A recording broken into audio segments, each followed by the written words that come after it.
Every time I was like freaking out about like going anywhere in the city, I always remember the most violating thing I ever felt. So I stand up and I look through the reflection of the windows, and guess who's standing right behind me? It was the worst stench I've ever smelled in my life. All of a sudden, he snaps his head straight up and makes direct eye contact with me. And I just start puking.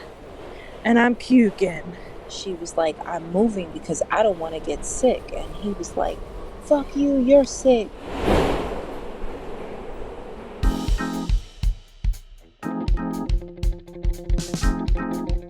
I'm Christina Baez, and you're listening to The Subway Portraits. Welcome and thanks for tuning in. Before we begin, I have to give the Subway a birthday shout out. This past Tuesday, on October 27th, the Subway celebrated its 116th year from when it became New York City's first MTA subway line back in 1904. Happy birthday! Thanks for getting us from place to place and borough to borough, even if it's on a delay some of the time. Happy birthday, MTA! The Subway Portraits is a bi-weekly podcast that serves as a living history of people's experiences riding in New York City's MTA subway. These pre- and post-pandemic stories are told by you, the commuters, the tourists, and the native New Yorkers like myself. On today's episode, The Snack, The Frazzles, The Change, and more, you'll listen to stories such as a hilariously awkward snack situation, a throwback memory to the 90s of a then teenager being followed, a heated exchange between two people and one mask between them, and a few others I can't wait for you to hear. So, let's jump right in.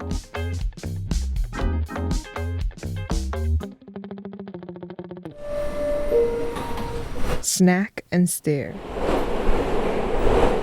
So I'm on the G train, and across from me sits this disheveled-looking man who is rummaging furiously through 8 or 9 bags.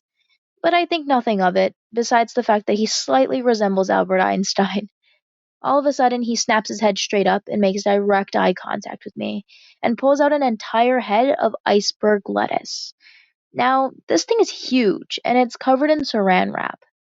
While maintaining eye contact, he slowly peels away the saran wrap and takes an enormous bite out of it. He finished the entire thing during the commute between Metropolitan Avenue, Lorimer Street, and Court Square, all while staring into my soul. Triggered.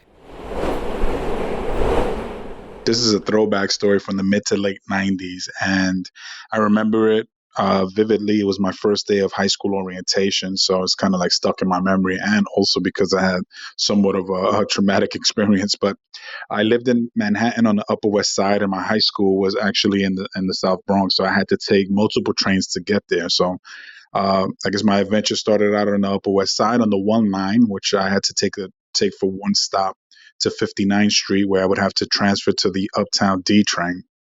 On the Uptown D train, the next stop is 125th Street, Harlem. So everything was normal. There was nothing really out of the ordinary going on. It was a beautiful summer day. I had a t-shirt on, shorts. It was real hot outside. But on 125th Street, I noticed an older gentleman get on who was wearing an army jacket. And it kind of, stood out a little bit because, as I mentioned, it was a beautiful summer day.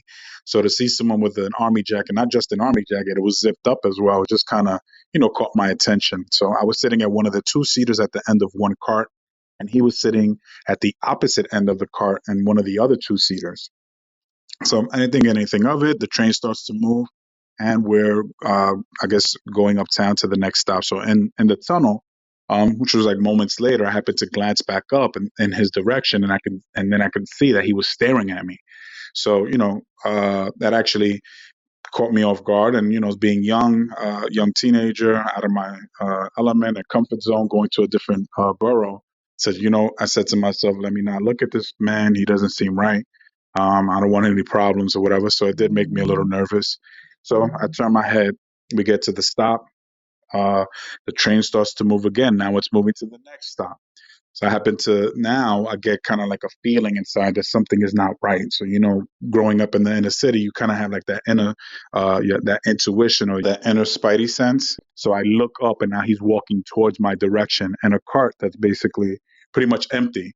he actually stands right next to me. So he walks all the way from one end to my end to basically lean on the two doors that are immediately to my left.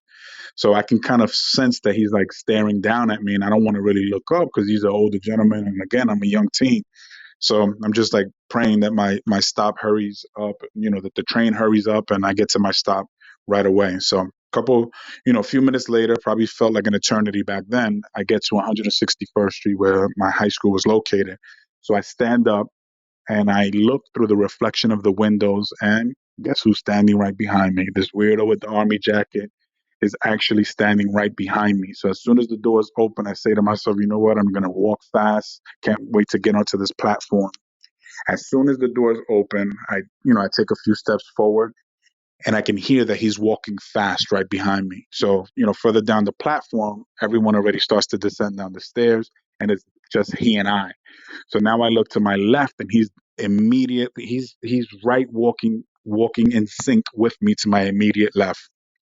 So I look at him, and he basically says, take off your chain and I won't have to shoot you. And when I look down, he's kind of like draping something. So he has a newspaper over like a brown paper bag, in which in my mind I presumed, or he's trying to make believe it's a gun. But at that split second, I don't know what made me think this way, because in retrospect it's a little crazy. I looked down, and the brown paper bag was just the point of it was like a perfect circle, like if it was like a soda bottle or a pint of some sort of liquor. So I thought that he was lying, that he didn't really have a gun. So I just bolted down the platform. I looked back. Thank God he didn't even bother running. And for the next 3 to 4 years, I would look for him in the train stations. And thank God I never saw him again. Change gon' come. I was at, I believe, 34. I was waiting for the F train. And I was under the platform. I was under the stairs. I was waiting for the train under the stairs. So it was tucked in between, like, under the stairs on one side and the elevator on the other side. And I was heading to Hunter. I was heading to class. And so this fat guy comes standing next to me under the fucking platform. Under the stairs, right? And mind you, I was a hijabi at the time. Like, oh my god, I was so fucking naive.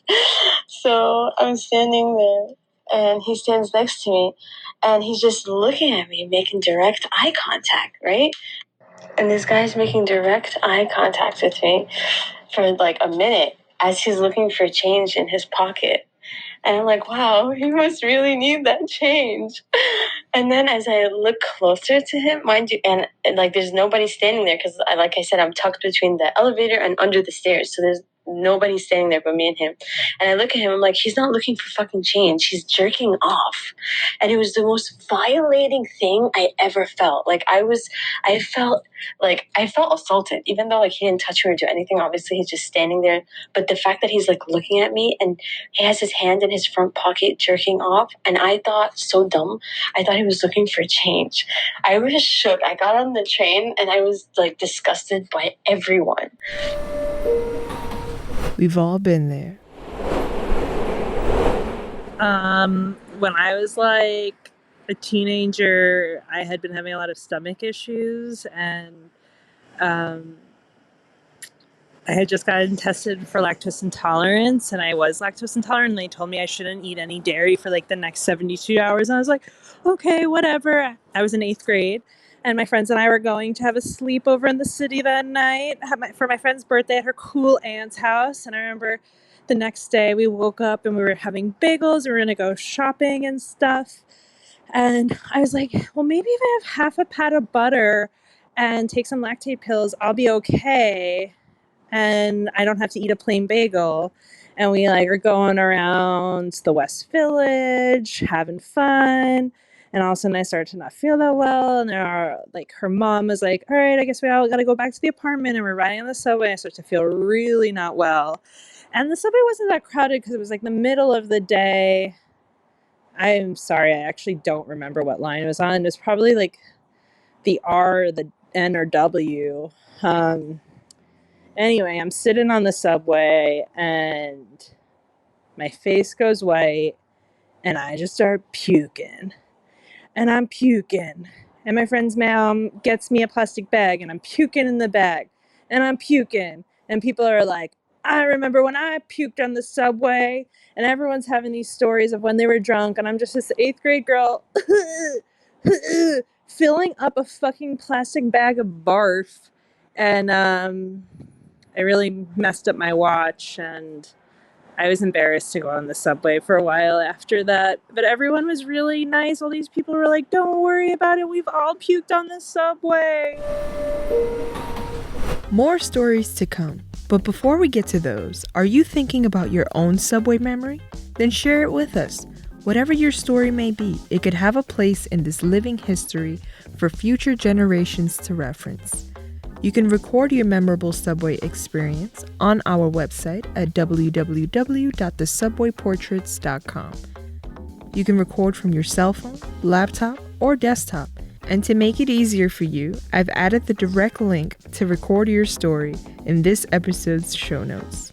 I also want to give a huge thank you to everyone who submitted their stories. Your experiences will live in this digital time capsule, officially a part of this living history. Thank you. Now back to the show. First Time Frazzles. I think it was the first time I was going to New York City, and I was coming from Hoboken, New Jersey, and I was using the PATH train, and I was running crazy late. And I remember I was trying to get to class, and I was like trying to ask like the janitor or whoever was there, and he was like, "Okay, well, first of all, you need to calm down because it's nowhere near as crazy or as difficult as the London Underground." And I was like so taken back. But when I get frantic, sometimes I have this like British accent that comes out. Anyways, I just thought it was so funny. And every time I was like freaking out about like going anywhere in the city, I always remember just like that man who thought like I knew what I was doing and that I could handle anything. It is like pretty exciting or reassuring when I'm traveling. The other thing is like now that I've moved away from New Jersey and in New York, I just miss that stink. It's like such a nostalgic smell in my mind. Mask off. So I was on the C train headed uptown, and this is a more recent story during the whole pandemic and everyone, you know, um, wearing masks and that being enforced. And uh, it was it wasn't too late. It was already the evening, and I got on the train. I sat down, and there was a woman a few seats away from me, and a man got on the train through a different door than I did, but the same cart. He had like a big suitcase with him, and like he was, maybe traveling, going somewhere or coming from somewhere, whatever. Suitcase was like really big. And so there was, you know, pretty much the seats were empty. There was a lot of space to pretty much sit anywhere. And however, he ended up pretty much coming to sit where, kind of like between the lady and I. Well, she was like on the opposite side of me, so she was sitting on like a sideways seat near the window, and I was sitting by the door. And this man came over and sat down across from me at the door.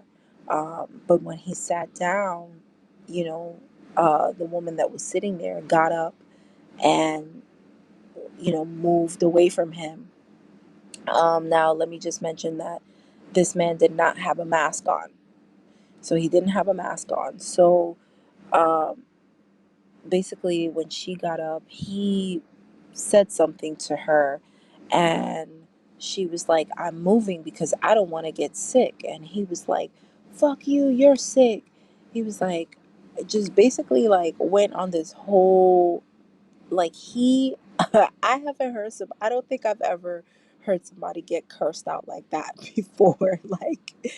Like even on the on the train, I really that I could recall of people, just kind of going crazy and maybe having arguments. I think he really like went off, like he just went for it and really cursed her out.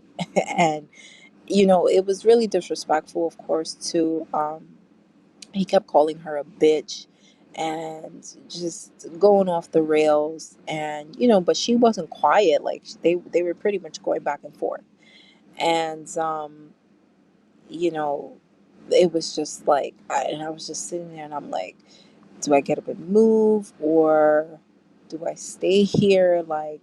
Um but he wasn't like, he was a regular guy. He wasn't a homeless or anything like that. But he was sure to mention that he was 60 something years old, in his early 60s, and that he's good, he's not sick. And I was just like, oh my gosh, like this is crazy. Um, and then she got off the train first, and then he got off on the following stop. And that was pretty much the end of that. Escaping the stench.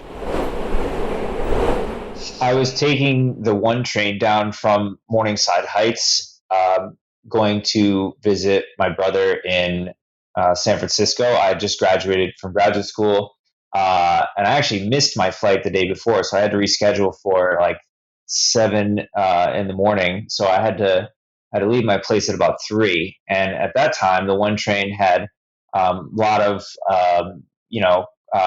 people on their way to work, like mostly service workers, and get down to the change to the E train in Midtown, and um, there were a few homeless people at the end of the train. So I figured I'd check out the next car. Same thing, but the doors were about to close, so I had to hop in, and it was the worst stench I've ever smelled in my life. And so at the next station, I did the like door open, run to the next car routine, same thing. And I did this for 3, 4 stops up the train. So then eventually I get kind of halfway down the train, and I see, as I'm getting to the next car, a bunch of people with suitcases coming towards me, and they hop into the same car as me. And we meet in the middle of the train, and I'm like, is it same down your way? And they're like, yep. So we kind of sat right in the very middle of the train with homeless people, even in our car on the very ends, and made our way to JFK.